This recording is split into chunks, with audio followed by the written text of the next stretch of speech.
My grandfather's 15 meters estate went to whoever solved his puzzle first. My lawyer cousins hired investigators and code breakers. I remembered the chess games we played every Sunday. His favorite opening move spelled out the answer. I solved it in 20 minutes. They're still searching. My cousin Victoria's face when I walked out of Mr. Okonkwo's office will fuel me for the rest of my life. She was standing in the lobby with Marcus and Claire, surrounded by 3 men in expensive suits. They're hired experts, I assumed. They'd been there for hours apparently, laptops open, phones pressed to ears, legal pads covered in notes, and I just walked past them, manila envelope in hand, with a check for $15.2 million. Wait, Victoria grabbed my arm, her perfectly manicured nails dug into my hoodie sleeve. What are you doing here? We're still working on the puzzle. I solved it. That's impossible. We've had cryptographers and investigators working on this for, she checked her Cartier watch, 4 hours and 17 minutes. There's no way you figured it out before us. I pulled my arm free, held up the envelope. Caro-Kann, I said. It's a chess opening. Grandpa's favorite. He used it every Sunday for 15 years. The color drained from her face. How could you possibly? Because I was there, every Sunday, while you 3 were too busy building your careers to visit your own grandfather. Marcus stepped forward, 6'2", senior partner at his firm, the kind of man who intimidated people for a living. This is fraud. You must have had inside information. There's no way. The inside information was called showing up. I looked at all 3 of them. These cousins who'd spent every family gathering bragging about their salaries, their cases, their connections, who'd looked at me like I was a disappointment because I worked at a bookstore instead of a law firm, who'd treated Grandpa like an obligation to be scheduled around, rather than a person to be loved. You could have solved this in 20 minutes, I said, if you'd ever bothered to play a single game of chess with him. I walked out into the afternoon sun. Behind me, I heard Victoria's voice crack. This isn't over. She was right about that. It was just beginning. My name is Maya Rodriguez, 26 years old, part-time employee at Lighthouse Books on 5th Street, full-time disappointment to my extended family. At least, that's what they thought. My grandfather, Eduardo Rodriguez, built his fortune from nothing. Immigrant from the Philippines. Arrived in California in 1962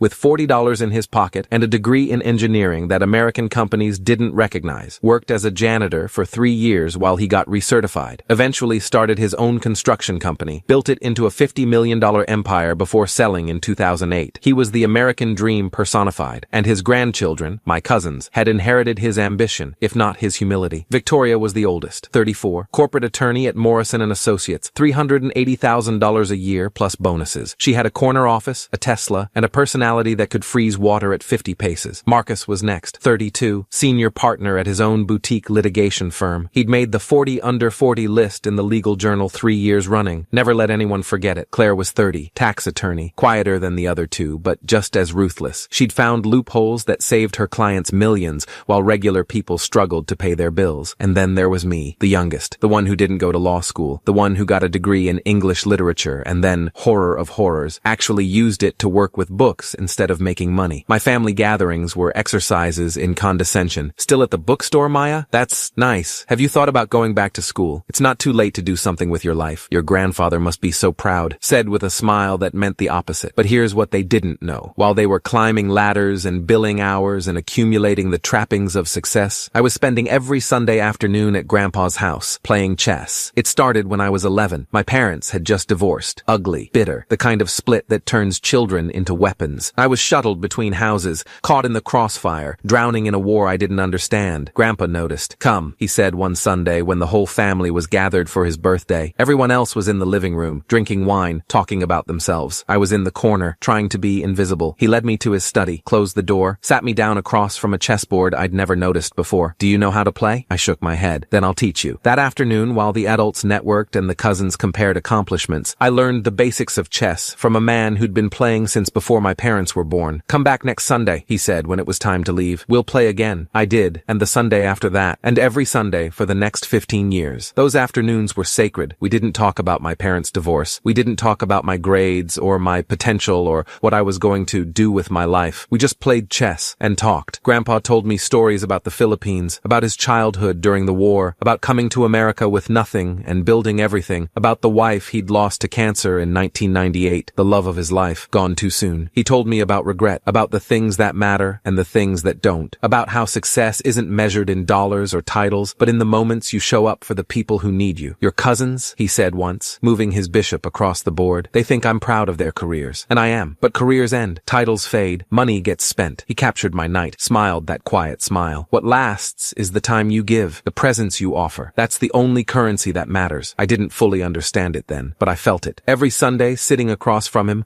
I felt it. Grandpa had a routine. Every game, he opened the same way. Pawn to c6, then pawn to d5, building a defensive structure that protected his king while controlling the center of the board. The Caro-Kann defense, he told me when I was 12, named after two players from the 1800s, Caro and Kann. They developed it together. Why do you always use it? Because defense begins with the first move. He moved his pieces with practiced ease. In chess, in business, in life, if you protect what matters first, you can survive anything. He never said the name during our games after that, never announced his opening, just made the moves, and I learned to recognize them. Pawn to c6, pawn to d5, the Caro-Kann, every Sunday. For 15 years, it became our language, a conversation without words. Grandpa died on a Thursday in October. I got the call at work. Heart attack. Quick, they said. He didn't suffer. I closed the bookstore early, drove to his house, sat in the study where we'd played 1,000 games and cried until I couldn't breathe. The funeral was Saturday, standing room only. Grandpa had touched hundreds of lives over his 91 years. Former employees, business partners, neighbors, friends, and family. Victoria flew in from a conference in New York. Marcus rescheduled 3 depositions. Claire took her first vacation day in 2 years. They stood in the front row, faces appropriately somber, accepting condolences like they were collecting business cards. He was such an inspiration. We'll miss him terribly. He built such an amazing legacy. I stood in the back, watched them perform, wondered when they'd last actually spoken to him. The last time Victoria visited was Thanksgiving 2 years ago. She stayed for 45 minutes and spent most of it on her phone. Marcus hadn't been to Grandpa's house since 2019. He always had conflicts, work dinners, client emergencies, important things. Claire called on birthdays. That was it. But they were family. They deserved to grieve, even if they hadn't earned it. The will reading was 2 weeks later. Mr. Emmanuel Okonkwo, Grandpa's attorney for 30 years, gathered us in his conference room on the 14th floor of a downtown high-rise. Wood paneling, leather chairs, the kind of space designed to make serious things feel appropriately serious. Victoria showed up first, power suit, heels, legal pad for taking notes. Marcus and Claire arrived together, equally dressed for battle. I walked in wearing jeans and my bookstore hoodie, the one with the coffee stain on the sleeve I could never quite get out. Victoria's eyebrow twitched, the only acknowledgement I got. "Thank you all for coming," Mr. Okonkwo said. 72 years old, 38 years of practice, specializing in estate law. He'd known Grandpa longer than any of us had been alive. As you know, Eduardo's estate is substantial, approximately $15.2 million in liquid assets, plus properties, investments, and personal effects. Marcus leaned forward. I could see him calculating. "Before we proceed, I need to inform you of an unusual provision in your grandfather's will." Victoria frowned. "Unusual how?" Mr. Okonkwo opened a folder, pulled out 4 sealed envelopes. "Eduardo has stipulated that his entire estate will go to whichever grandchild solves his puzzle first." Silence. "I'm sorry," Claire said slowly. "A puzzle?" "Correct. Inside each of these envelopes is a riddle. The first grandchild to deliver the correct answer to my office inherits everything. No time limit, but the competition begins the moment you open your envelope." "What about the rest of us?" Marcus asked. "What do the losers get?" "Nothing. The winner takes all." More silence. Heavier this time. Victoria reached for an envelope. "This is highly irregular. Estate distributions should be—" "Your grandfather was very clear," Mr. Okonkwo interrupted. "He said, and I quote, 'My grandchildren have spent their lives competing. Let them compete one more time. But this time, the winner won't be the one with the most degrees or the biggest salary. It will be the one who actually knew me.'" That hit different. Victoria's jaw tightened. Marcus looked uncomfortable. Claire was already calculating angles. "Fine," Victoria said. "Let's do this." Mr. Okonkwo handed us each an envelope. Our names printed on the front in Grandpa's handwriting. "Good luck," he said. "I'll be here when you have your answer." We opened the envelopes simultaneously. Inside, a single index card, the same message on each one, written in Grandpa's careful script. "I am 6 letters. I protected kings. I opened every game we played. I was never spoken, but always shown. What am I?" Marcus was on his phone before he finished reading. "I'm calling Davidson Investigations. They specialize in estate puzzles and code breaking. I know a cryptographer at my firm," Victoria said, already texting. "This is clearly some kind of cipher. The 6 letters is a key." Claire was typing on her laptop. "I'm running the phrasing through puzzle databases. Someone's probably solved something similar before. They were treating it like a case, a problem to be outsourced, a task for experts. They didn't even look at each other, just dove into their phones, their networks, their resources. All 3 of them glanced at me, waiting. "What's your approach?" Marcus asked. The condescension was barely hidden. "Going to Google it?" I folded the index card carefully, put it in my pocket. "I'm going to think about it." Victoria actually laughed. Short, sharp, dismissive. "Good luck with that. We'll have our answer by tonight." I stood up, nodded to Mr. Okonkwo, walked out of the conference room without another word. Behind me, I heard Claire say, "Should we be worried about her?" And Marcus, "About Maya? Please. She works at a bookstore." I drove home in silence. My apartment was small. Studio on the 3rd floor of an old building in a neighborhood the realtors called up and coming and everyone else called affordable. 1 room, 1 window, 1 hot hot plate I called a kitchen. I made tea, sat at my tiny kitchen table, pulled out the index card. I am 6 letters. I protected kings. I opened every game we played. I was never spoken but always shown. What am I? 6 letters. Protected kings. Opened every game we played. Never spoken but always shown. I closed my eyes, let my mind drift back to Grandpa's study, the leather chairs, the window that looked out over his garden, the chessboard between us. Defense begins with the first move. His voice in my memory, clear as Sunday afternoon. Every game, every single game for 15 years. The same opening. Pawn to c6, pawn to d5, protected kings. Yes, the Caro-Kann was a defensive opening designed to shield your king while maintaining flexibility. Opened every game we played. Literally. He never opened any other way. Never spoken but always shown. He'd told me the name once when I was 12. After that, he just demonstrated it. Move after move. Year after year. 6 letters. C-A-R-O-K-A-N-N.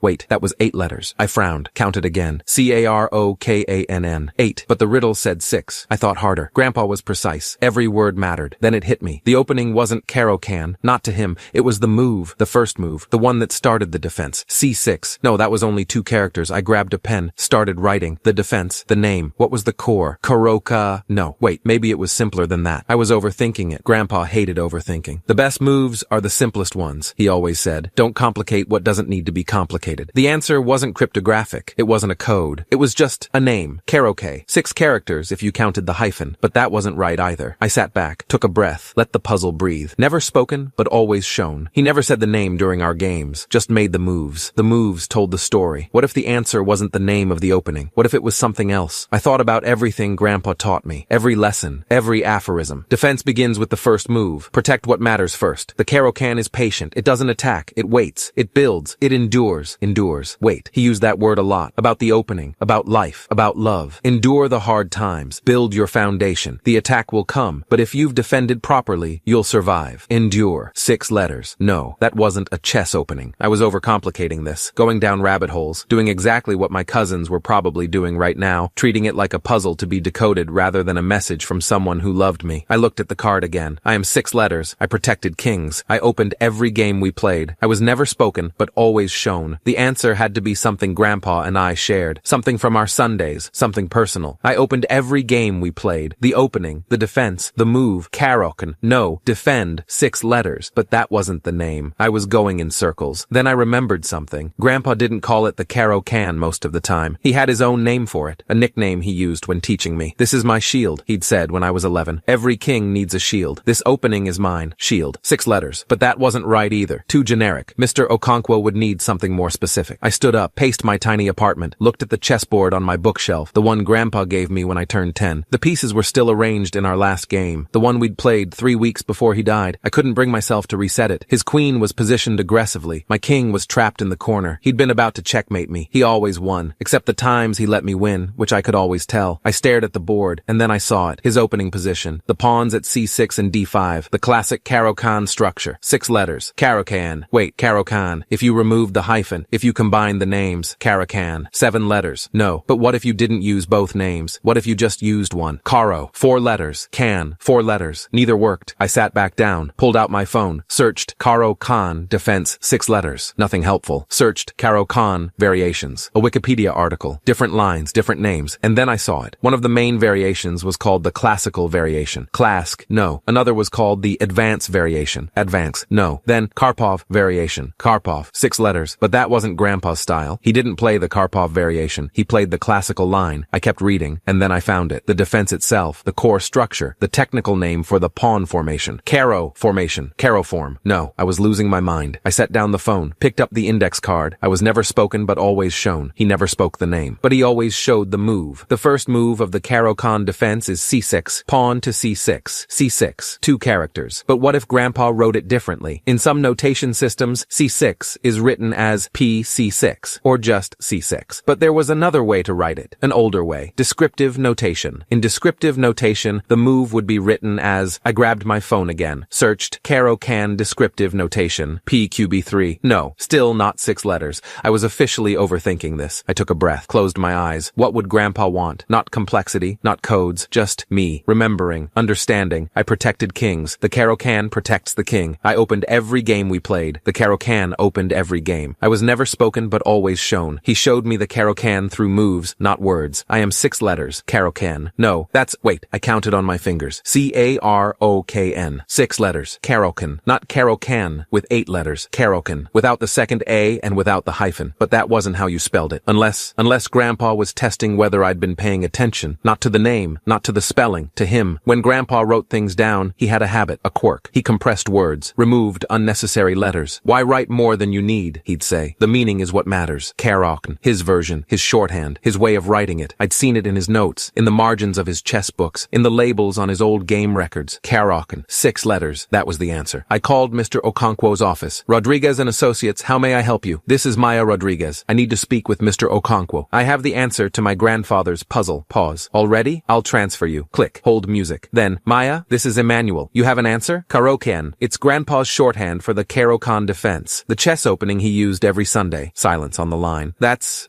correct. How did you know? We played chess together for 15 years. It was his favorite opening. He taught me when I was 11. We must have played 1,000 games, and he always started the same way. More silence. When Mr. Okonkwo spoke again, his voice was thick with emotion. Your grandfather told me when he drafted this provision that you would figure it out. He said you were the only one who would understand. I felt tears prick my eyes. He also left a separate letter for you, not part of the will, just for you. Can you come to my office tomorrow to sign the papers and collect it? Yes, of course. Maya, congratulations. Your grandfather was very proud of you. He told me that often. I hung up, sat in my tiny apartment, and cried. The confrontation with my cousins happened 2 days later. Word had gotten out that the puzzle was solved. Mr. Okonkwo's office had notified all parties as required. Victoria, Marcus, and Claire demanded a meeting. We gathered in Mr. Okonkwo's conference room. Same wood paneling, same leather chairs, very different energy. Victoria was furious. Her composure, usually unshakable, was cracking at the edges. This is ridiculous. She must have had inside information. There's no way a bookstore employee solved a puzzle that 3 attorneys and their experts couldn't figure out. The puzzle required knowledge of your grandfather, Mr. Okonkwo said calmly. Maya had that knowledge. You did not. That's discriminatory, Marcus jumped in. The puzzle was designed to favor her specifically. No, the puzzle was designed to favor whoever knew Eduardo best. That happens to be Maya. We're contesting this, Claire said, on grounds of undue influence. Clearly our grandfather wasn't in his right mind when— I'm going to stop you right there. Mr. Okonkwo's voice went cold, professional cold, the kind that reminded you he'd been practicing law since before any of us were born. Your grandfather was evaluated by 3 independent physicians before drafting this will. Dr. Patricia Mensah, geriatric specialist, 22 years of practice. Dr. James Oyalaran, neurologist, 18 years. Dr. Sarah Adeyemi, psychiatrist, 24 years. All 3 certified that Eduardo was of sound mind and fully competent. He pulled out a folder. I also have signed affidavits from his caretaker, his housekeeper, and his longtime friend Walter Chen, all attesting to his mental clarity in the months before his death. Any challenge to his competency will fail. Victoria's jaw tightened. Then we'll challenge the puzzle itself. It was arbitrary, unfair. The puzzle was a test of relationship, not intelligence. Your grandfather wanted his estate to go to the grandchild who actually knew him, the one who spent time with him, the one who listened to his stories and learned his passions and showed up when it wasn't convenient. Mr. Okonkwo looked at each of my cousins in turn. You 3 are successful attorneys. You have degrees from excellent schools and careers that would make anyone proud. But in 15 years, how many times did any of you play chess with your grandfather? Silence. How many times did you visit just to visit? Not for holidays, not for obligation, just because you wanted to see him? More silence. Maya came every Sunday, rain or shine, for 15 years. She knew Eduardo in a way none of you bothered to learn, and now she's inherited his estate. He closed the folder. You're welcome to contest, but I should warn you, Eduardo anticipated this. He left a video statement explaining his reasoning. If you force me to play it in court, it won't reflect well on any of you. Victoria stood up. Her face was red, with barely suppressed rage. This isn't over, Maya. I looked at her. This cousin who'd spent years looking down on me, who'd treated me like a disappointment, who'd never once asked about my life, my dreams, my relationship with the grandfather we shared. Yes, it is, I said quietly. You just don't know it yet. The video was Grandpa's final gift. Mr. Okonkwo played it for me privately